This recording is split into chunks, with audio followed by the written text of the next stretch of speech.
ओम शांति। आज का डेट है 22/2/2026। Revised course 5/2/2009। मुरली का शीर्षक सेवा करते डबल लाइट स्थिति द्वारा फरिश्तेपन की अवस्था में रहो, अशरीरी बनने का अभ्यास करो। तो सेवा माना कर्म, सेवा माना कर्म। चाहे स्व का सेवा हो, पहले तो खुद को अच्छा रखना है। खुद खुशी में रहेंगे तो अपने परिवार को, परिवारजनों को, समाज को, सृष्टि को हम सेवा दे पाएंगे। तो सेवा करते वक्त डबल लाइट मतलब पहले आत्मा लाइट, और आत्मा लाइट मतलब मन लाइट रहे तो तन भी लाइट, क्योंकि हम जो सोचते हैं वो हमारे नर्वस सिस्टम के थ्रू सेल टू सेल जाता है और मन की मतलब शरीर की भी स्थिति तैयार करता है। तो डबल लाइट, तन लाइट, मन लाइट, फरिश्तेपन की अवस्था में रहना है। फरिश्ता अर्थात एंजल। जैसे हम बच्चों को फेरी टेल सुनाते हैं, क्योंकि वो बच्चे तो खुशी की प्रतीक है। वो बच्चे जैसे हैं, उन लोगों के तरह हम भी बाबा के बच्चे हैं। तो बाबा भी चाहते हैं कि संगम में हम वैसे जैसे लौकिक में छोटे बच्चे हैं, उस तरह से हम भी बाबा के बच्चे, लौकिक में हमारा उम्र जो भी है वैसे फरिश्ता उस बच्चों की तरह रह पाए। तो मन अगर बच्चों की तरह हल्का रहे तब ये संभव है, और उसके लिए फरिश्तापन की अभ्यास करना है। तो बाबा मुरली में बोले कि 3 रूप बाबा के हम जानते हैं। हाँ, 3 रूप है, बाप, टीचर और सतगुरु। तो आज बाबा संगम युग का लक्ष्य और लक्षण है। पहला वो स्वरूप, 3 स्वरूप बाबा देख रहे हैं, ब्राह्मण, दूसरा फरिश्ता और तीसरा देवता। तो ब्राह्मण सो फरिश्ता, फरिश्ता सो देवता। पहले तो संगम युग में हमें बाबा बोल रहे हैं ब्राह्मण बनना पड़ेगा। ब्राह्मण कोई धर्म या जाति के आधार पे नहीं, स्थिति के आधार पे, मानसिकता के आधार पे। जब मानसिक रूप से हम स्थितिशील, स्टेबल रहेंगे, परिस्थिति, व्यक्ति, समय, कोई कुछ भी अचानक कुछ भी आ जाए हमारे पास, लेकिन हम शुभ भावना, शुभ कामना दे पाए, वृत्ति हमारा रूहानियत से भरी हो, हाँ, दृष्टि में फरिश्तापन हो, तो ऐसे स्थिति को बाबा बोल रहे हैं ब्राह्मण। उसके बाद ऐसे अगर ब्राह्मण हो जाते हैं, क्योंकि ब्राह्मण अब तब होंगे जब पहले ये जान पाएंगे कि हम शरीर नहीं आत्मा है, और आत्मा का गुण शक्ति को पहचान लेंगे, परमात्मा का गुण शक्ति, कर्तव्य, महिमा को पहचान लेंगे, दोनों का निवास स्थल पहचान लेंगे।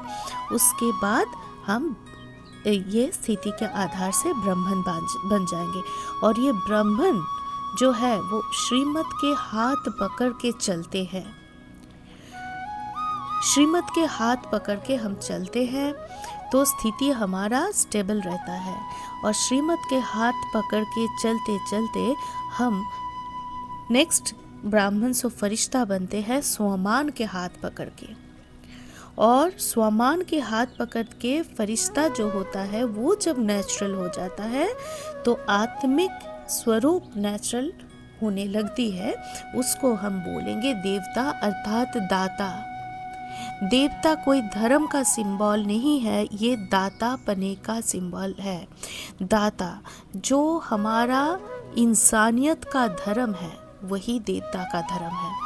सुख, शांति, आनंद, प्रेम, सहनशीलता, एक्सेप्टेंस, विश्वास, एकता, भाईचारा, विल पावर, हर्षित मुक्ता, नम्रता, धैर्यता, ये सारा है दातापन।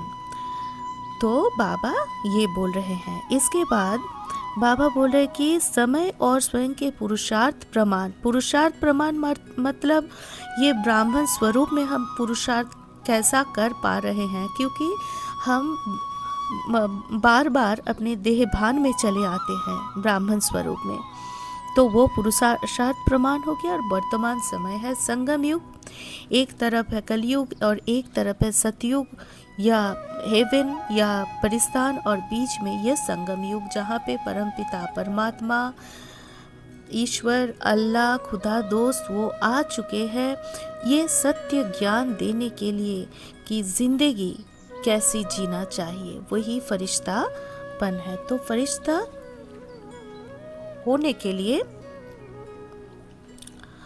बाबा जो राजयोग में हमें क्या दिखाया गया कि पहले आत्मा को मन देह के ऊपर ले जाना है, मन बुद्धि से देह के ऊपर ले जाना है एक उन्नत चेतना, जहाँ आत्मा परमात्मा से स्वमान लेता है। स्वमान लेता है कैसे कि मैं भगवान का बच्चा हूँ, भाग्यवान, श्रेष्ठ भाग्य मेरा है, मैं समर्थ आत्मा हूँ, मेरा हर संकल्प जो भी हर शुद्ध संकल्प है वो प्रैक्टिकल में होता जा रहा है, मेरा शरीर स्वस्थ है, मेरा घर स्वर्ग है, मेरे रिश्ते बहुत सुंदर है और मेरा हर पल सफल है, मेरा हर संकल्प शुद्ध संकल्प ये बनता जा रहा है और परख और निर्णय से त्रिकालदर्शी होके काम कर पाते हैं हम। तो ये हुआ फरिश्तापन। फरिश्ता होते कैसे हैं? बाबा बोल रहे हैं कर्मातीत, एक्सेप्टेंस पावर उनकी ज़्यादा होती है, सहनशीलता ये सब रहता है, कर्मेंद्रियों के राजा होते हैं, स्वराज्य अधिकारी। हाँ, क्योंकि जो फरिश्तेपना है वो है व्यक्त में अव्यक्त स्थिति हम लाते हैं। जब हम योग करते हैं, योग के टाइम में हम अपने लाइट के शरीर को, जिसको हम बोलते हैं ना एंजेलिक बॉडी या एथरिक बॉडी, आत्मा का जो प्रकाश है वो प्रकाश, आज साइंस भी इसको मानती है, जिसको बोला जाता है एथरिक बॉडी। इसको कैमरा में लिया भी जा सकता है कि हमारे शरीर से जो अवयव हमारे शरीर के है उससे 1.5 फुट तक ये रहता है। मानसिक स्थिति जैसा है उस तरीके से इसका कलर चेंज होता है। तो ये सूक्ष्म शरीर को आत्मिक स्थिति में हम ऊपर ले जाते हैं, सूक्ष्म बदन, जहाँ पे ध्वनि नहीं है, कोई संकल्प है लेकिन ध्वनि नहीं है। संकल्प चलता है शुद्ध संकल्प, अपने संस्कार परिवर्तन करने का संकल्प और शक्ति लेना, समर्थी लेना, आशीर्वाद लेना कि मैं विजयी हूँ, मैं सौभाग्यशाली हूँ, मैं श्रेष्ठ हूँ, मेरा जो भी काम है वो काम सफल हो रहा है, विश्व को भी मैं साकाश दे पाऊं, ऐसे विश्व कल्याणकारी, हाँ, महायोगी, त्रिकालदर्शी, त्रिनेत्री, शांति का दूत, प्रेम का एपिटोम, ऐसे ऐसे करके। हाँ, तो ये हुआ फरिश्तापना। इससे रोज हम जब करते हैं तो देह से न्यारा होने का प्रैक्टिस होता है और स्वमान लेना और अशरीरीपन में आने से, ये दोनों अभ्यास से क्या होता है, संस्कार परिवर्तन आसानी से होने लगता है और कोई भी समस्या सामने आए, उस समस्या का सल्यूशन क्या हो सकता है वो भी हम ढूंढ पाते हैं। तो लाइट के देह में हमें वहाँ जाके ऐसे अपना प्रैक्टिस करना है और जैसे हम प्रैक्टिस करते रहेंगे मन की स्थिति चेंज होती रहेगी और फिर व्यक्त में भी हम लाइट और माइट फैला के एक अलग दुनिया में शांति, सुख, शारीरिक स्वस्थ, ये सब ला पाएंगे। तो ऐसा करना है। और मुरली में बाबा बोलते हैं कि आत्मा का पाठ पूरा, रोज ही मुरली में सबसे ज्यादा जो वर्ड आता है वो है आत्मा। फरिश्ता स्थिति में स्थित होना, सूक्ष्म वतन में जाना, पॉजिटिव एफर्मेशन लेना जीवन बनाने की एक औषधि है। एक तो विल पावर बढ़ाती है, जैसे कोई खान पान का हमें हैबिट चेंज करना है, या तो बोलने का, जो श्रीमत में बाबा बोलते हैं, बोलने का, चलन का, चेहरे का, चिंतन करने का, और योग कैसे लगाए, योग से परिवर्तन का जो भी है। तो पहले तो ये कि लाइट के शरीर में बाप दादा के सामने खड़े हो जाएं। बाप दादा जो सूक्ष्म वतन का महाराजा है, ऐसे देखना है कि बाबा हमें तिलक लगा रहे हैं, विजय का तिलक लगा रहे हैं, निर्विघ्न भव का तिलक लगा रहे हैं, विजयी बनने के आशीर्वाद दे रहे हैं। इसके बाद कोई भी कन्फ्यूजन हो, किसी को साकाश देना हो, कोई डर हो, वो चेंज होने लगता है। मान लीजिए घर में कोई, या तो आप कोई भी एक ऐसी सिचुएशन देखे, मान लीजिए कोई शरीर छोड़े, तो होता क्या है, बीच बीच में वो डर आ जाता है मन में, अपनों में, अपना ये सब मन में चलता है, डर आता है। कभी कोई फेलियर याद आ जाता है तो रिपीटेशन तो नहीं होगा। तो ये जो स्वमान है, ये जो फरिश्ताई स्थिति है, इसमें हमें स्वमान मिलता है जो मन को सशक्त बनाता है, क्योंकि हम जानते हैं संकल्प से सिद्धि होती है। तो अगर वो डर मन में हम रिपीट करेंगे तो उसका उल्टा हमें करना है, पॉजिटिव एफर्मेशन लेना है और पॉजिटिव दृष्टि लानी है। तो सूक्ष्म वतन में हम विजुअलाइजेशन करते हैं, जैसे आप किस तरह का अपना जीवन चाहते हैं, अपने बच्चों का जीवन चाहते हैं, युगल में कैसे संबंध चाहते हैं, और कुछ भी हो उसको देखें।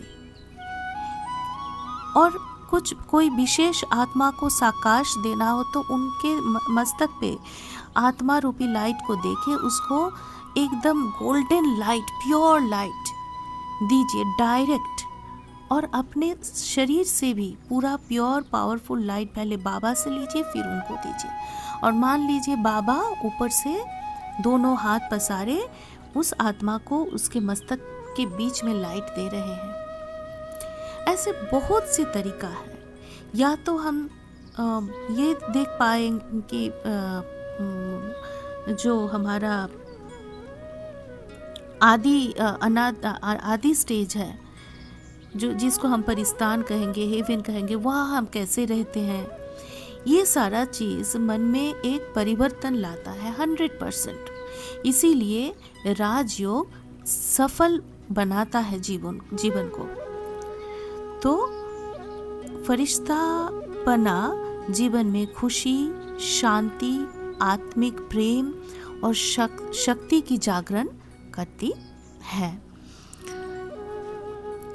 लाइट के शरीर में फरिश्ता जब हम होते हैं, तो अगर मान लीजिए शरीर का कोई बीमारी है, उसको भी हम ठीक कर पाते हैं, क्योंकि वो जो शुद्ध एनर्जी है परमात्मा का, बाप दादा के मस्तक से लेके अपने लाइट के शरीर में, अपने पूरा लाइट का जो शरीर है उसमें भेजे, अपने आत्मा में भेजे, और एक वो फील करना है कि मेरा पूरा बॉडी, या तो जो भी पार्ट, जो भी ऑर्गन में वो तकलीफ है, वो तकलीफ ठीक होता जा रहा है। उसके बाद वो फरिश्ता वाला शरीर, लाइट का शरीर अपने स्थूल शरीर के सामने लाएं और उस सूक्ष्म शरीर से स्थूल शरीर में एनर्जी देते रहें। गोल्डन किरणें, लाल किरणें, हरा किरणें, हाँ वो सब जो भी है पर्पल किरणें, वो सब देते रहिए, सातों गुणों का, शक्तियों का, और अपना शरीर को तंदुरुस्त बनाएं।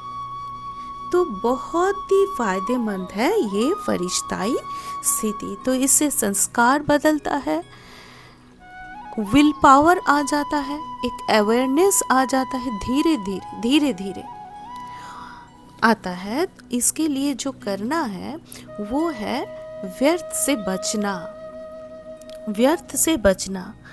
हाँ, तो ये बाबा बता रहे हैं, व्यर्थ मतलब कोई भी व्यर्थ बातें हो, वायुमंडल हो, संग दोष हो, माया हो, इससे बचना है, उसको खातिरी नहीं करना है।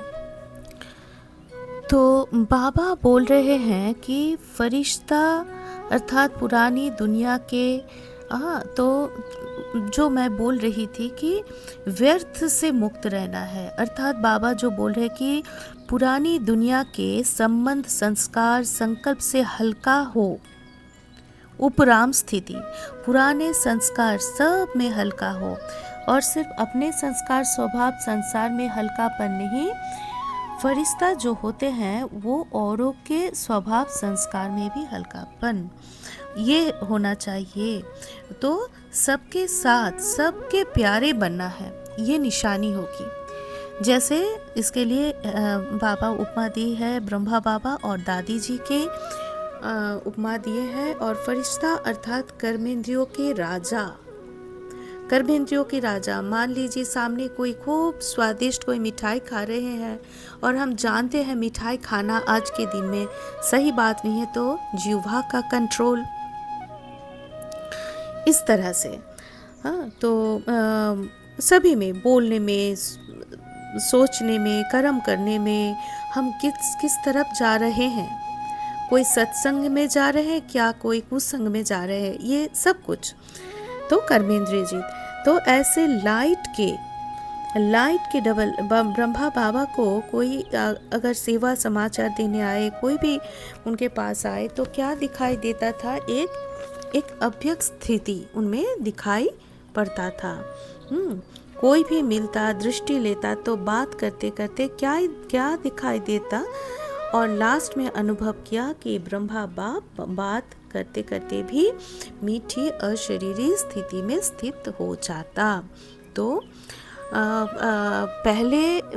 पहले स्टेप है अशरीरीपन के अभ्यास। रोज सुबह अशरीरीपन के अभ्यास नंबर 1 ड्रिल। उसके बाद फरिश्ता होने की प्रैक्टिस करनी है। जब हम थोड़ा जम जाए अटेंशन, उसके बाद। और इसके लिए और जो बाबा बोले कि हाजी का पार्ट डायरेक्ट तो नहीं बोला हुआ है, लेकिन जो अशरीरी बनने के लिए, फरिश्ता होने के लिए, कोई किस तरह के संस्कार, कोई किस तरह के मूड में है, क्या उनकी डिफ़िकल्टीज़ है, क्या उनके बोलने का भाव है, हाँ, सब कुछ मैच नहीं कर पाता। आप बोल रहे हो अच्छा के लिए, वो सोच रहे कुछ अलग ही, कुछ आपको बोल दिया, तो उसमें क्या चलेगा, बहुत अंदर या बाहर, मुंह से या अंदर कुछ चलता जाएगा। इससे तो अच्छा है हाँ जी बोल के पास कर देना, और बातें भी थोड़ा कम करनी है। ये अशरीरीपन का वायुमंडल मेहनत कम और प्रभाव ज़्यादा डालता है। अंडरलाइन वायुमंडल से अशरीरीपन की दृष्टि से अनुभव करते हैं, और अनुभव भूलता नहीं। बोलने से तो अच्छा लगता है, हम लोग सेंटर जाते हैं, कोई भी नॉन बी के भी सेंटर जाते हैं, तो बोलते हैं हाँ वहाँ शांति बहुत है, आने की मन नहीं करता, लेकिन उसके लिए बोलना नहीं, वो जो वाइब्रेशन है वो कार्य करता है। तो आइए हर एक अपना घर को सेंटर बनाए, वो वायुमंडल घर में बनाए, कोई ना कोई शांति का, खुशी का, सुख का, आत्मिक प्रेम का अनुभव कराओ।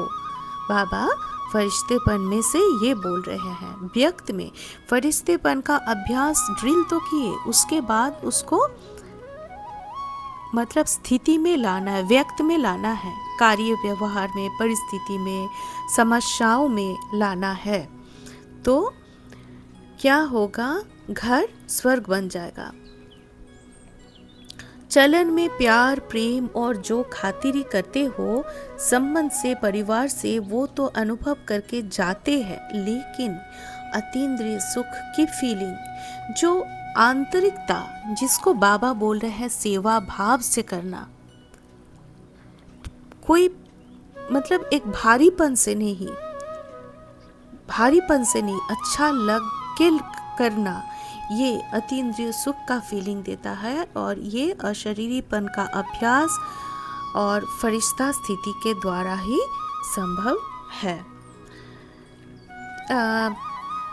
जब हर एक कोई कार्य में रहते हैं, कार्य करते हैं, कार्य करने के बाद अपना घर फिरते हैं, लौटते हैं, तो उसमें विशेष शांति की अनुभूति होती है। और भी शांति के लिए स्पेशली अलग तरह से शांति पाने के लिए हम लोग धर्मीय स्थल पे जाते हैं। कोई मंदिर में जाते हैं, कोई मस्जिद में जाते हैं, कोई गुरुद्वारा में जाते हैं, कि अलग से सुख, शांति और शक्ति पाने के लिए।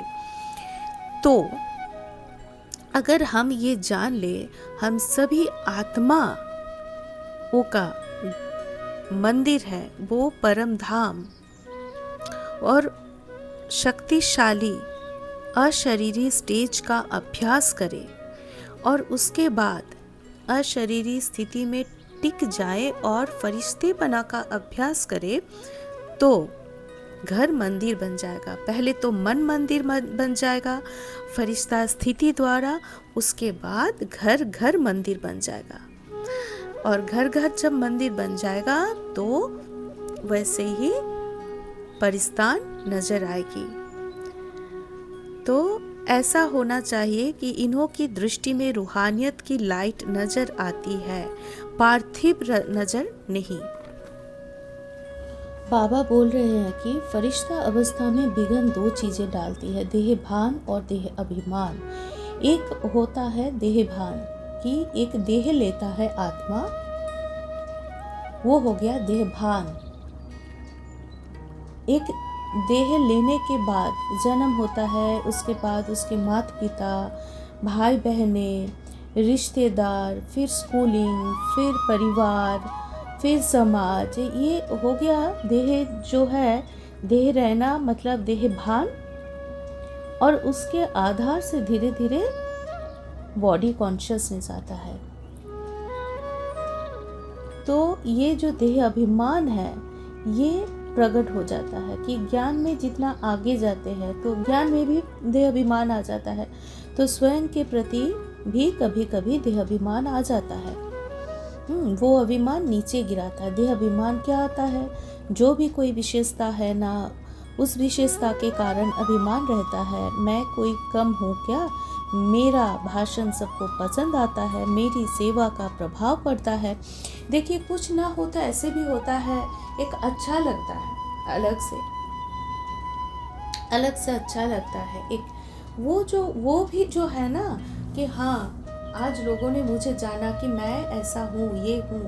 बाबा कह रहे कि ये भी मत करो, अपने कर्म के ऊपर पूरा फोकस करो। दो ही चीज़ है जो हमें श्रेष्ठ बना सकता है, एक हमारा कर्म और एक हमारा स्थिति।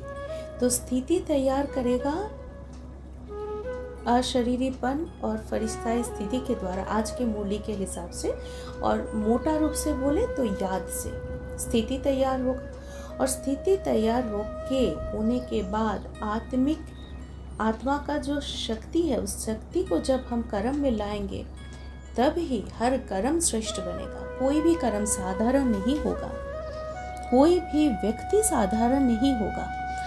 तो ये इसलिए देहभान और देह अभिमान को समाप्त करना है। और किसी के कोई भी चीज़ अच्छा लगे वो भी डिस्टर्बिंग है।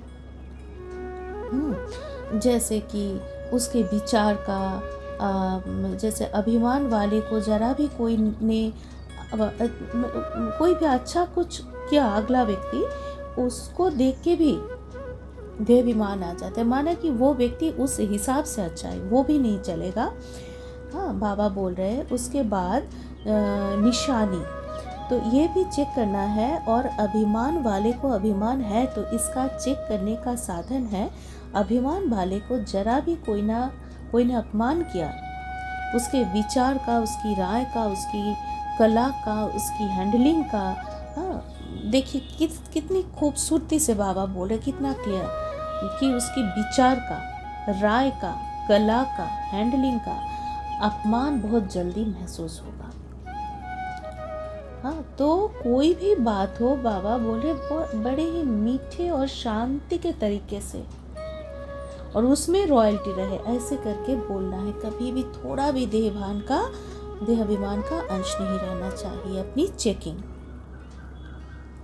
कि अपनी विशेषता या किसकी विशेषता से सूक्ष्म रूप में भी कोई लगाव व अभिमान तो नहीं है, ये भी व्यर्थ है, ये भी व्यर्थ है।